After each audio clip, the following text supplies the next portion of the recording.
এক রাতে সুমি অন্ধকারে হাঁটছিল। হঠাৎ একটি পুরনো বন তার সামনে পড়ে।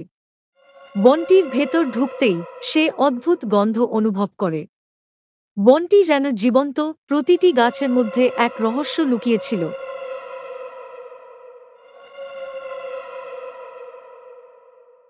অচিরেই সুমি এক অশরীরী ছায়া দেখতে পায়, যা ধীরে ধীরে তার দিকে এগিয়ে আসছিল।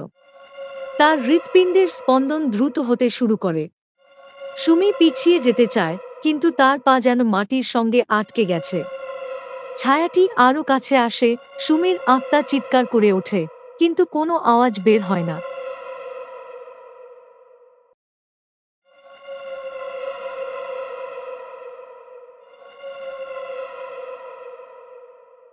বনটির নীরবতা অদ্ভুতভাবে ভয়ঙ্কর হয়ে উঠেছিল।